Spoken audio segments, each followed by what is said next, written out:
예수님과 함께 동행하려 하는 이 은혜를 사모해서 예배자리에 나오신 여러분들에게 한 가지 질문의 말씀으로 설교 말씀을 드릴까 합니다. 여러분을 행복하게 하는 건 무엇입니까? 여러분, 뭐 때문에 내가 행복하고 또 뭐 때문에 나는 불행합니까? 질문을 드린 것은 대답을 하라고 드린 겁니다. 생각을 하라고 드린 게 아니라 나는 뭐 때문에 행복하고 나는 뭐 때문에 불행합니까? 당연히 예수님 때문이죠. 예수님 때문이죠. 혹 그렇게 대답하기엔 좀 곤란하신 분도 계십니까? 물론 당연히 그래야겠다라고 생각을 하지만 아직도 난 예수님 때문에 행복하고 다른 것은 상관이 없습니다라고, 예수님 한 분이면 난 충분해요라고, 아직 그런 믿음은 아닙니다. 돈도 좀 있어야 하고요. 몸이 좀 건강했으면 좋겠고, 남편도 좀 속 덜 썩였으면 좋겠고, 아이들도 공부 잘하고 말도 좀 잘 들었으면 좋겠고, 집도 좀 넓은 곳 편한 곳으로 이사했으면 좋겠고, 차도 좀 괜찮은 차 사면 좋겠고, 자꾸 이런 마음이, 예수를 믿는데도 자꾸 그런 마음이 계속 들면서 예수님만으로 난 만족합니다 하기가 그렇게 꺼려지고 쑥스럽다라고 한다면, 그런 분들은 정말 오늘 이 문제를 갖고 깊이 기도해야만 합니다. 내가 예수 믿고 있다라고 사실은 생각만 한 것이지, 교회만 다닌 것이지, 그런 분들 대다수가 진짜 예수 믿은 게 아닌 것이기 때문에 그렇습니다. 예수님 믿었는데도 예수님 때문에, 예수님만으로 내가 만족합니다라고 고백할 수 없다는 것, 이건 말이 되지 않습니다. 예수를 믿음, 어떤 것이 예수를 믿는 것입니까? 분명해요. 예수님 한 분이면 충분합니다. 내 행복의 이유는 예수님 그분뿐이에요. 더 이상 무슨 소유나 사람에게 내가 내 행복의 이유를 구하지 않습니다. 이것이 바로 오늘 우리에게 주신 하나님의 말씀, 그 메시지의 가장 중요한 초점인 것입니다. 이번 설명절 예배 가족과 함께 드리셨습니까? 저는 제가 설교문을 작성하고도 또 이 가족 예배를 드리면서 유난히 한 단어가 제 눈에 들어왔습니다. 이 피난민 구멍난 보따리 이야기가 살짝 설교문에 있었죠. 근데 그 얘기를 마침 읽는데요, 이 머릿속으로 생각난 단어가 터진 웅덩이라는 단어가 갑자기 생각이 났습니다. 예레미야서 2장 13절에 이 말이 있죠. 내 백성이 두 가지 악을 행하였나니, 두 가지 악이 무엇입니까? 곧 그들이 생수의 근원되는 나를 버린 것과, 두 번째가 스스로 웅덩이를 판 것인데 그것은 그 물을 가두지 못할 터진 웅덩이들이니라. 우리에겐 두 가지 죄가 있다는 것이에요. 하나는 무엇입니까? 생수의 근원이신 예수님을 버린 것. 그리고 두 번째가 뭔가 하긴 하는데 결국은 터진 웅덩이를 파는 것. 이것이 우리들이 갖고 있는 죄의 문제고, 사실은 내가 접하고 있는 모든 갈등과 문제의 아주 결정적인 원인인 것입니다. 많은 분들은요, 제가 보니까 자기가 예수님을 버린 줄을 몰라요. 버린 정도는 아니야 라고 그렇게 생각을 합니다. 교회를 열심히 다니니까 기도도 하고 성경도 읽고 내가 좀 열심히 못할 뿐이지 무슨 예수님을 내가 버렸어, 그렇게 생각하는 것 같아요. 생수의 근원인 예수님을 내가 버렸는지 아니면 붙잡고 있는지 아주 결정적인 기준 하나가 있는데, 그게 뭐예요? 예수님 때문에 만족하는가? 행복하는가? 그걸 나 자신에게 물어보면 그것은 정확합니다. 내가 예수님만으로 만족하기가 아직은 그래요. 아주 말은 우리가 부드럽게 들리지만 사실은 성경의 기준에 의하면 그 사람은요, 예수님을, 생명의 근원이신 예수님을 버린 것입니다. 그리고 터진 웅덩이를 지금 파고 있는 거예요. 그 삶의 자리는요. 돈도 좀 모아야겠고, 돈 있어야 잘 살죠. 그리고 인간관계도 웬만하면 잘 맺어서 어떻게든지 좀 도움을 얻어보려고 하고, 어떻게든지 사람들이 보기에 그래도 야, 저 사람 참 잘 사는구나라고 인정받고 싶은 그런 외양들, 집, 차들을 그렇게 갖추고자 노력하는 사람. 그 사람 뭐 하고 있는 것이에요? 터진 웅덩이를 파고 있다라고 그렇게 하나님 말씀하고 계십니다. 제가 예전에 들었던 얘기인데 어떤 목사님이 어렸을 때 공부가 그렇게 하기가 싫더래요. 꿈이 없죠. 그러니까 학생이 공부가 일단 하기 싫다니까 학교도 가기 싫고 뭐 다른 것들에 이제 맞춰보는데, 예전에, 지금은 그래도 좀 여러 길이 있지만 예전에 그런 길이 있나요? 그러니까 이 학교 생활 자체가 재미없고 꿈이 없어지는 거예요. 근데 어느 날 이소룡 영화를 봤답니다. 거기 완전히 빠져버렸어요. 그래서 온 방에 이소룡 사진을 붙여놓고 저 이소룡처럼 내가 저런 멋진 몸매를 좀 가져야겠다. 그래서 열심히 운동을 했대요. 그 학생 때 열심히 이소룡과 같이 되겠다고 운동한 것, 자기는 열심히 운동했지만 이것은 터진 웅덩이에요. 여러분 이해가 되죠? 그 어린아이가 꿈이 이소룡같이 되는 것, 이소룡처럼 그렇게 몸에 딱 균형이 맞추고 싸움을 잘해갖고 내 앞에서 아무도 꼼짝 못하게 하는 것, 이게 꿈으로 살았으니요, 무슨 진학이나 제대로 했겠습니까? 열심히 자기는 뭔가 했는데 터진 웅덩이였던 거예요. 나중에 대학에 가지 못하고 그렇게 지내다가 어느 날 뉴스에 캠퍼스를 소개하는 그 멋진 장면들이 나오더랍니다. 거기 대학생들이 환하게 웃으면서 오고 가고 아주 그렇게 싱싱하고 발랄하게 보이는데 너무너무 부럽더래요. 제일 부러운 것은 그 넓은 잔디밭에 거기에 앉아갖고 책을 보는 모습이 그렇게 부럽더래요. 그래서 그 장면을 보면서 이분이 참 결단을 잘하는 것 같아요. 그래, 어떻게 해서든지 나도 대학에 들어가서 저 푸른 잔디밭에 앉아서 저렇게 멋지게 책을 봐야겠다. 그게 그 목사님의 그때부터의 꿈이었어요. 그리고 열심히 공부해서 대학에 들어간 것이에요. 자, 잔디밭에 앉아서 책 보는 것, 이게 뭐예요? 터진 웅덩이에요. 여러분도 아시죠?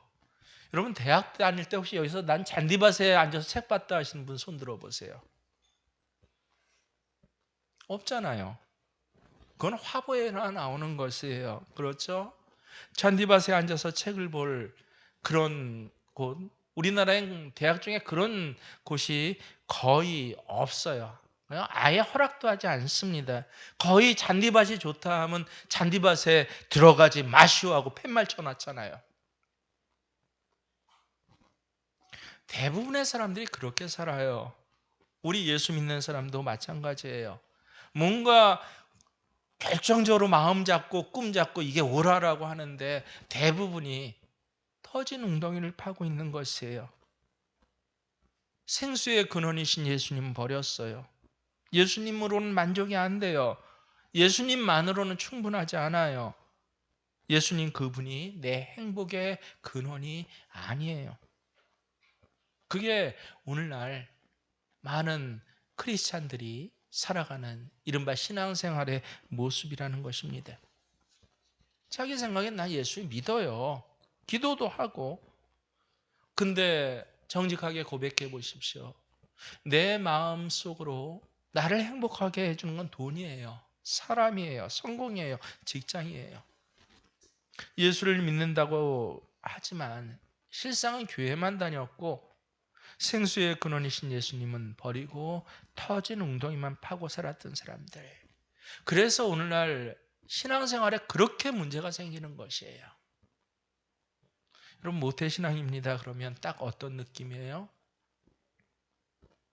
심지어는 대학교 교수조차 제 딸이 못사 딸이고 모태신앙입니다 그러니까 이 미꾸라지라고 농담 섞인 그런 말을 하더래요. 요새 사람들에게 모태신앙은요 미꾸라지예요. 껍데기만 남았대요. 모태신앙하면 그런 느낌을 주는 것이에요. 나 예수 믿은 지 30년 됐습니다. 아이고 완전히 이건 돌덩이네. 딱딱하게 굳어 있구나. 왜요? 주변에 그런 분들이 너무나 많으니까요. 그렇게 예수를 오래 믿었고 부모님으로부터 예수 믿었고 그러면 거의 뭐 성자 수준은 돼야 되잖아요. 그런데 왜 예수 믿고 그런 오랜 세월이 지났는데 영적으로는 더 메마르고 더 딱딱하게 굳어진 것입니까? 생수의 근원이신 예수님을 실제로는 버리고 터진 웅덩이만 파면서도 나 예수님 안 버렸어요. 사랑합니다. 라고 예수님만으로만 만족하진 못하지만 예수님 사랑해요. 라고 자기 스스로가 속고 있는 것입니다. 홍정길 목사님 참 존경하는 목사님인데 이 목사님이 은퇴하실 때쯤에 굉장히 답답해 하시는 모습을 제가 보았습니다. 당시 목사님 대학 다닐 때니까 굉장히 오래전이죠. 그때 우리 민족에게 복음을 전하면서 1,000만 명이 예수 믿게 한다면 우리나라는 완전히 거룩한 하나님의 나라가 되고 세계에서 가장 힘있고 복받은 나라가 될 것이야 라고 그렇게 이분은 믿었어요. 그래서 대학생 때 민족 복음화를 부르짖고 열심히 전도하고 이분의 꿈이 1,000만 명 그리스도인들이 한국에 세워지는 것이 목표였습니다. 당시 우리나라가 마을 단위로 따지면요 5만 9천 개의 마을이 있었다고 합니다. 근데 그 마을마다 교회를 하나씩 다 세우는 것. 그러면 우리 민족은 정말 뒤집어질 것이라고 목사님 믿었어요. 그리고 무엇보다 바다 건너편에 중국이요. 그 당시 중국이 공산주의 국가였지 않습니까? 그때 복음을 절대 전할 수 없는 저 중국에 복음이 들어가서 온전히 전파되는 것. 그것이 이분의 또 한 꿈이었고 중보하면서 늘 그걸 갖고 기도하고 그 일만 했다라고 합니다. 근데 이분 은퇴할 때쯤 되니까 그게 지금 다 이루어졌다는 거예요. 기독교인은 1,000만 명이 넘었었고 전국에 예배당 없는 마을이 없고 중국은 문이 열렸어요. 자유롭게 오고 가면서 복음을 전할 수 있는 그런 시대가 되었는데 근데 묻게 되는 것이 정말 우리나라 민족 복음화가 이루어졌는가? 우리나라가 거룩한 하나님의 백성 선민이 되었는가? 그게 아니라는 것을 깨닫고 너무 당황스럽더래요. 예수 믿는 사람들은 엄청나게 많아졌습니다. 교회도 많이 세워졌어요. 근데 이걸 위해서 그동안 노력해 온 것은 아닌데 그때 또 깨달았어요. 성경을 잘 몰라서 그런가 보다. 그냥 교회만 열심히 전도해서 다니겠지 성경을 잘 가르치지 않아서 그런가 보다 해서 그때부터 제자 훈련에 꽂혔어요. 이분이 어떻게든 교인들을 제자 훈련시키려고 열심히 성경을 가르쳤대요. 그래서 우리가 알다시피 홍정일 목사님 하면 굉장히 많은 제자 훈련의 사역의 열매를 맺는 그런 존경받는 목사님 아닙니까?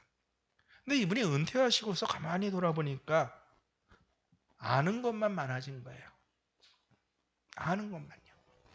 교인들이 제자 훈련하는 동안 아는 것만 머리만 커지고 많아져서 문제는 삶이 전혀 안 바뀐 거예요.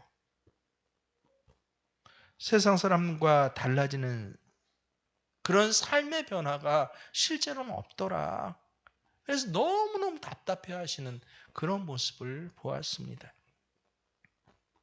한 10여 년 전 말씀하신 건데 그게 지금 우리가 처한 실제 형편이에요. 예수 믿는 사람 굉장히 많아요. 이제 교회 없는 마을은 없어요. 교회마다 여러 가지 뭐 훈련, 성경 뭐 큐티, 우리 교회도 그렇게 강조를 하잖아요. 근데 왜 삶의 변화는 안 나타나는 거죠?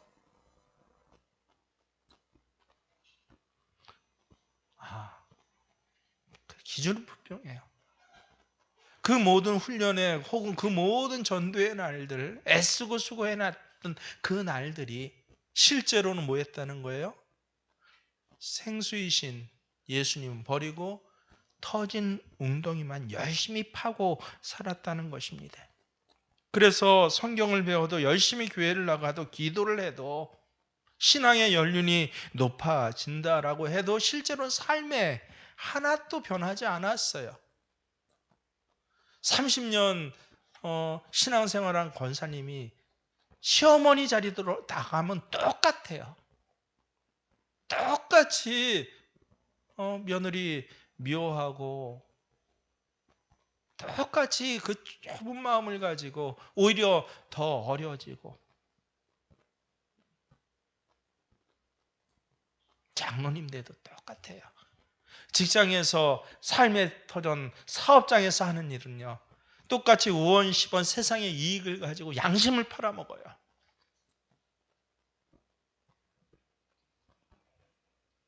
실제로는 참 많은 것을 해놓은 것 같은데 실제로는 삶이 전혀 변하지 않았다. 참 청년들에게 많이 듣는 고민이에요. 난 가족을 잘못 만나서 불행한 것 같아요. 아버지를 잘못 만났어요. 어머니를 잘못 만났어요. 혹시 여러분 중에 그런 생각하시는 분이 있다면 그건 분명해요. 그분은 뭐 지금 어떻게 자기가 가치를 두고 무엇을 하든지 간에 생명의 근원이신 예수님은 버리고 분명해요. 가족 때문에 내가 불행해. 만약에 예수님을 버리지 않고 정말 붙잡았다고 한다면 절대 그런 말은 하지 않습니다. 그건 분명해요. 저 자신이 경험했고 간증이에요. 어느 순간에 내 마음속에 생수의 근원이신 예수님 버리고 가족에게서 내 행복을 취하고 있는 것이에요. 자동차에서 내 행복을 취해요.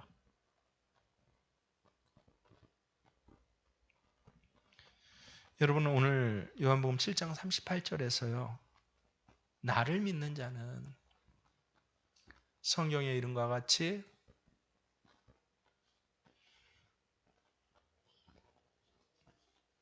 요한복음 7장 38절입니다. 나를 믿는 자는 성경의 이름과 같이 그 배에서 생수의 강이 흘러나오리라.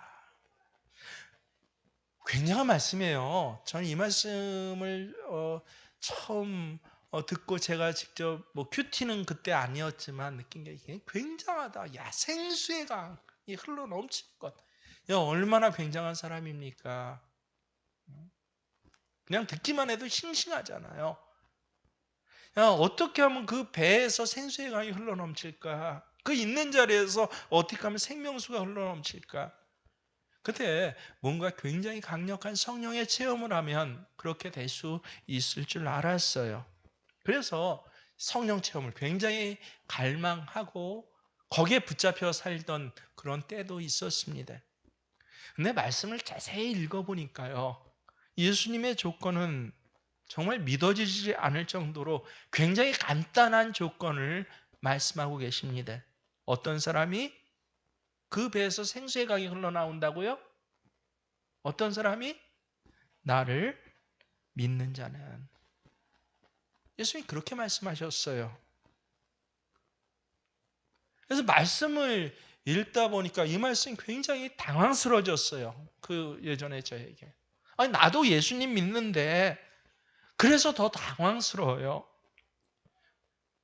우리가 뭘 안 하는 것을 예수님께서 조건으로 말씀하셨다라고 한다면 맞아, 그렇게 해야 되나 보다라고 이렇게 할 텐데요. 이미 나는 예수님 믿고 있잖아요.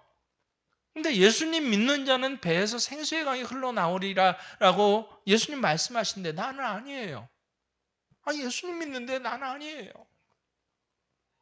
내 속에서 생수의 강이 흘러나오지 않고 있는데, 그래서 이 말씀을 읽기는 읽지만 이 말씀의 이 역사, 이 신비롭고 굉장한 역사를 실제 삶의 자리에서 누리면서 살아가지 못한 사람이 얼마나 많은지 몰라요. 여러분, 바로 이 말씀 바로 전에 그 37절에서 목마른 자들은 누구든지 내게로 오라라고 그렇게 예수님 초청하십니다. 누구든지 목마르거든 내게로 와서 마시라. 여러분, 여기 다 목마른 사람이잖아요. 심령의 목이 마르고 만족이 없고 삶의 자리에 참 힘든 사람, 기쁨이 없는 사람, 나 솔직히 행복하지 않아요. 이런 사람들은 다 목마른 사람인 것이에요. 이런 사람들은 주께로 와서 마시라라고. 마시라는 말은 해결된다라는 뜻 아닙니까? 기쁨을 주시겠다는 뜻이에요. 만족함을 주시고, 그리고 충분합니다. 예수님만으로 충분합니다라고 그렇게 해주시겠다는 거예요. 어떤 사람에게? 내게로 와서 마시는 자에게. 그리고 성경을 봤더니 실제로 그랬습니다. 수가성 사마리아 여인 아시죠? 그 여인이 한 일이라고는 예수님 만난 일 하나밖에 없습니다. 그냥 예수님 말씀 듣고 완전히 사람이 뒤집어졌어요. 정말 그 여인의 목마름이 남편 5을 바꾸고도 채워지지 않았던 그 목마름이 해결되었어요. 그 속에서 생수의 강이 흘러넘치게 되었어요. 그 여인을 보면서 이게 예수 믿는 거야. 예수 믿으면 수가성 여인과 같이 돼요. 삭개오 얼마나 목마른 사람이었습니까? 오직 목이 말랐으면 그 어른이요 뽕나무 위에 애처럼 기어 올라가서 예수님 얼굴이라도 한번 보려고 했겠습니까? 그런 삭개오를 예수님께서 보시고 삭개오 이름을 불러주시고 삭개오의 집에 그날 유하겠다라고 말씀하시고, 그런 예수님을 만나니까 삭개오 완전히 뒤집어졌잖아요. 삭개오는 정말 목마른 심정으로 예수님께 다가가서 주님을 만나고, 그리고 그 인생이 완전히 뒤집어졌어요. 목마름이 해결이 됐고 생수의 강이 터졌어요. 그가 수많은 사람들에게 자기 재산, 그렇게 그동안 터진 웅덩이인 줄 모르고 붙잡고 살았던 자기 재산을 다 나눠주겠다고 하지 않습니까? 근데 왜 나는 안 되지? 여러분, 분명한 게 내가 생각으로 내 감정을 어떻게 유하게 표현했을지 모르고 이것도 필요하지 않겠어요? 라고 호소하고 있을지 모르지만 분명한 그 사람은 예수님께 목마른 자로 나가지 않았다는 것이에요. 오늘 이 시간 나는 정말 예수님을 구하고 있는가? 아니면 몸 고쳐주세요. 우리 가족 일들을 좀 해결해 주세요. 우리 애 좀 변화시켜 주세요. 이번에 하는 일 좀 잘 되게 해주시고 직장 취업 잘하게 해주세요. 이걸 구하고 있지 않습니까? 우리에게 문제는 굉장히 여러 차원에서 많이 다가와요. 하지만 우리가 원할 것은 딱 한 분뿐이에요. 예수 그리스도. 근데 안타깝게 주님 앞에 나와서 주님을 구하는 분들이 드물어요. 구하는 것이 따로 있어요. 가만히 봤더니 마음으로는, 영적으로는 생수이신 예수님을 버리고 터진 웅덩이만 계속 붙잡고 있는 것입니다. 예수님은 뭐예요? 그 터진 웅덩이 파는데 도움 주시는 분이에요. 진짜 예수님께로만 나오는 그 마음이 중요해요. 저는 예수님만 원합니다라고. 제가 원하는 건 정말 주님이에요. 그렇게 하라는 거예요. 그게 믿는 자예요. 그렇게 믿는 자에겐 당연히 그 배에서 생수의 강이 흘러 넘치게 하겠다라고 하나님이 아예 약속해 주셨어요. 여러분 오늘 이 시간은 꼭 한번 체험해 보시길 바랍니다. 수가성 여인처럼 저 삭개오처럼 그에게 일어났던 일들이 내게도 정말 일어나기를 원합니다라고 그렇게 간절히 다른 것이 아니라 예수님을 갈망하시기를 바랍니다. 우리가 전도할 때 흔히 그러죠. 예수 믿으면 복 받습니다. 예수 믿으면 당신 문제 해결돼요. 예수 믿으면 가정이 천국같이 돼요 라고, 예수 믿으면 삶의 자리가 부유해져요 라고 그렇게 전도하게 돼요. 예수 믿으면 뭔가 좋은 일이 생길 거라는 이 이야기를 해주어서 예수 믿게 하고 싶은 마음이 일어나요. 전도를 하다 보면 분명히 그렇죠. 근데 솔직히 좀 정직해질 필요가 있어요. 여러분 진짜 예수 믿으면 다 잘 됩니까? 오히려 예수 믿고 난 다음에 어려움 겪는 일들 굉장히 많지 않습니까? 저도 그랬어요. 여러분도 분명히 그런 분 계실 것이에요. 나 예수 믿고 나서 너무너무 어려웠어요. 예수 믿고 나서 오히려 가정에 분란이 생기고 내가 예수 믿고 직장에서 말할 수 없는 어려움을 당했고 예수 믿고 난 다음에 인간관계가 다 깨지고 예수 믿고 나니까 오히려 없던 시련이 생기고 고난이 얼마나 많은지 예수 믿고 나면 정말 다 잘 됩니까? 세례 요한은 예수님 때문에 감옥에서 참수형을 당합니다. 예레미야는 사람들로부터 조롱을 받고 태어난 것을 후회하고 눈물로 살았어요. 기가 막힌 이 선지자예요. 하나님의 종이 되고 난 다음에 모세는 약속의 땅을 들어가지 못하고 보기만 하고 죽었습니다. 다윗은요, 손에 피를 너무 많이 흘렸더라. 하나님이 위해서 열심히 평생을 살아왔는데 네 손에 너무 피를 많이 흘려서 성전 짓지 못해라고 그런 제안까지 받았습니다.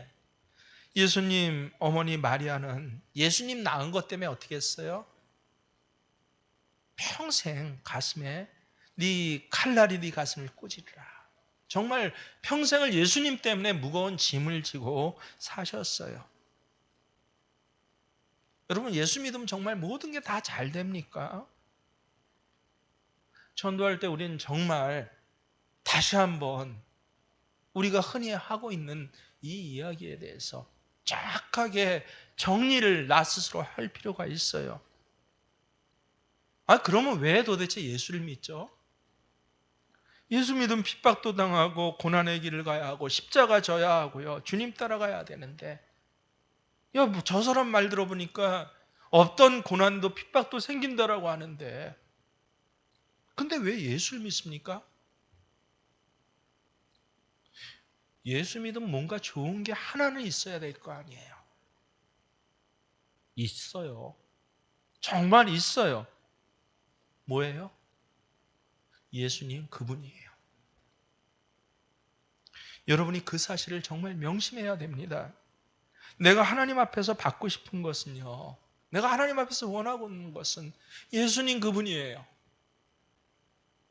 예수 믿고 그 다음에 건강해지고 예수 믿고 나서 내가 잘 되고 예수 믿고 나서 우리 가족 다 구원받고 하는데 우리 가족이 다 화목하고 여러분 근데 초점이 거기에 있으면 안 돼요. 목사님 분명히 예수 믿으면 내 집이 구원받을 거라고 하지 않았습니까? 근데 우리 가정은 아직까지도 구원받지 못했어요. 그렇게 마음에 원망이 가득한 분들이 간혹 계세요. 제가 말씀드립니다. 그분들은요, 실제로는 예수님 믿은 게 아니라 가족들이 다 구원받게 된다라는 것을 믿은 거예요. 그러니까 가족이 다 구원받게 되기 전까지는 절대로 만족도 기쁨도 없어요. 계속 불평이고 원망이고 불만이고 그러다 보니까 하나님 왔더니 가족이 더 구원을 못 받아요. 먼저 예수 믿은 사람이 행복해야 가족도 믿고 싶을 거 아니에요. 근데 먼저 예수 믿은 사람이 늘 원망이고 불평인데 얼굴에 표시가 벌써 나요. 목소리에 표시가 나요.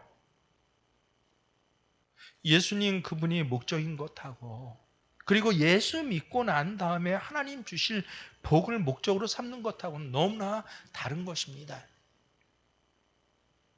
이제는 정말 내가 원하는 것이 예수님 주님이십니다라고 만나고 싶고 주 안에 거하고 싶고 내가 주님과 함께 동행하며 살고 싶을 뿐입니다라고. 그렇게 된다면 어떤 어려움이 와도 견딜 수 있습니다. 예수님과 동행할 수만 있다면, 내가 좀 더 주님을 알아갈 수만 있다면요, 그러면 정말 사도 바울과 같이 내가 그동안 유익했던 것들을 다 해로 여기고 배설물처럼 버릴 수 있어요. 그렇게 나는 예수님만 원해요. 이런 사람들에게 이 말씀은 분명히 그대로 이루어집니다. 믿는 자는 그 배에서 생수의 강이 흘러넘치리라. 저는 축구장이나 야구장에 돈 내고 가본 적이 평생에 한 번도 없습니다. 혹시 모르죠? 지금 좀 이렇게 좀 나이가 들고 보니까 누가 공짜로 표를 사거나 또 같이 가자는 사람이 참 마음에 드는 사람이 있어서, 그리고 뭐 축구장 가는 그 뭐 차 대는 거 뭐 이 기타의 여러 것이 나한테 그렇게 불편하지 않으면 한 번쯤은 저도 가볼 생각은 있습니다. 근데 정말 축구를 좋아하고 야구 좋아하는 사람들은 다르더라고요. 그 사람들은 자기 돈으로 그 비싼 표를 사가지고 그렇게 좋아해요. 자기 돈 주고 표 사놓고도. 그 많은 돈을 들여서 표를 사고, 또 서울 같은 경우에는요, 제가 저희 뉴스로 봤더니 그 잠실 축구장 거기 야구장 거기 들어가려면요, 강변 주차장에 주차를 하고 들어갔는데 걸어서 한 15분, 20분이에요. 근데도 그렇게 불편한 것도 그 먼 경기장까지 걸어서 가고요. 그것도 뭐 좋은 자리에 앉는 것도 아니죠. 저 구석진 곳에. 아니, TV로 보면 얼마나 전망 좋게 다 보여요. 근데 뭐 한편 잘 보이지도 않는 불편한 그런 곳에 앉아서 자기가 응원한 팀이 이긴 것도 아니고 지는 경기 바라보면서 빠지지 않고, 우리가 주일 예배 출석하는 것처럼 그렇게 야구장, 축구장 가는 사람들을 보면 참 존경스러워요. 근데 여러분, 제가 파악하게 된 거, 저게 좋아하는 거구나. 좋아하는 건 저런 거구나. 여러분, 교회도 마찬가지예요.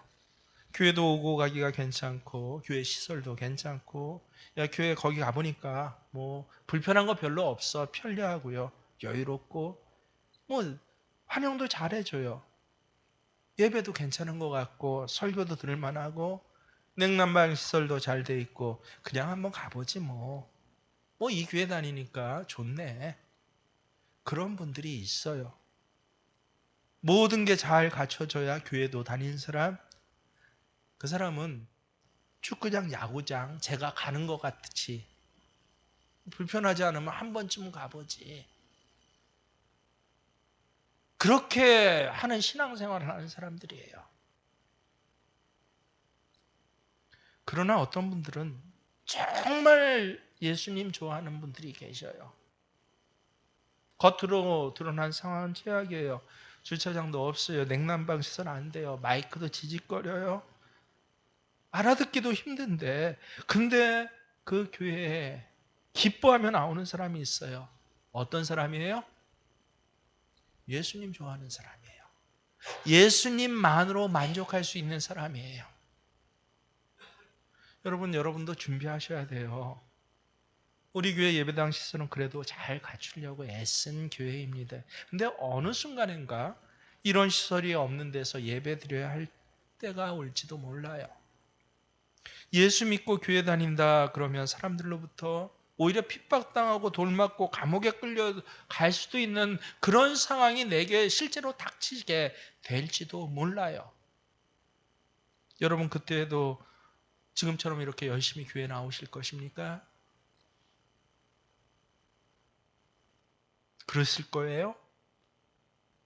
예수님이 좋으면, 예수님이 정말 만난 사람들은 다 그렇게 돼요. 그런데 예수 만난 것이 아니라 나는 예수 만났다라고 착각하는데, 예수 믿으며 이렇게 된다더라라고 하는 것에 매여서 교회 다닌 사람들은요, 다 떠나요. 예수 믿으면 고생스러워요. 예수 믿으면 순교당해요. 예수 믿으면 다 손해봐요. 내가 왜 그러면 예수를 믿어 굳이? 내가 왜 굳이 그런 교회 가서 불편해하고 어떤 땐 부담까지 내가 뭐하러 느껴? 이런 사람들은 지금까지 교회만 다녔을 뿐이에요. 그게 오늘 말씀의 기준입니다. 여러분, 그래서 초점을 분명히 하세요. 내게 정말 필요한 것은 예수님 그분뿐입니다. 정말 내 목마름을 완전히 해결해 주시고 내 배에서 생수의 강이 흘러 넘치게 해 주실 분은 예수님 그분이에요. 오늘 이 시간 여러분 모두가 지금 그 은혜를 받고 있는 것이에요. 만약에 여러분이 재정적인 문제가 해결돼야 하고 병이 고침받아야 되고 막혀있는 어떤 길이 열리게 되고 여러분의 기도에 응답이 분명히 와야 되고 이런 것들이 느껴져야 야, 내가 은혜 받았구나라고 이렇게 생각되시는 분들이라면요, 오늘 은혜 못 받고 가실 수도 있습니다. 그냥 왔다가 그냥 돌아갈 것입니다. 근데 오늘 이 말씀을 통해서 정말 그렇습니다. 예수님 그분을 내가 만나고 싶어요. 나는 교회 온 게 아니라 주님께 왔어요. 오늘 이 일에 자격이 없는 분들은 이 자리에 한 분도 안 계셔요. 왜요? 요한복음 7장 30절 예수님 직접 말씀하신 대로 뭐라고 해요? 누가 오라고 그래요? 누구든지 목마른 자는. 목마른 것은 알고 봤더니 누구한테 목마른 것이에요? 누구든지 예수님께 목마른 자는. 남편이 없어서 목마른 게 아니에요. 직장이 없어서 목마른 게 아니에요. 진짜 내 목이 예수님 때문에 마릅니다 하는 자.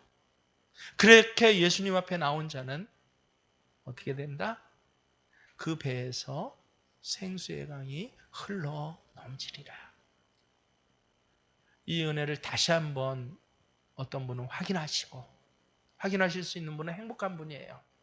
또 어떤 분은 야, 내가 초점을 잘못 잡았었구나라고 돌이키시고 이제 그래서 그 삶의 자리에서 예수님 한 분만으로 만족합니다. 당연히 고백하시고 이 고백하는 것을 기쁨으로 감격으로 삼으시는 여러분 되시길 주의 이름으로 축원합니다.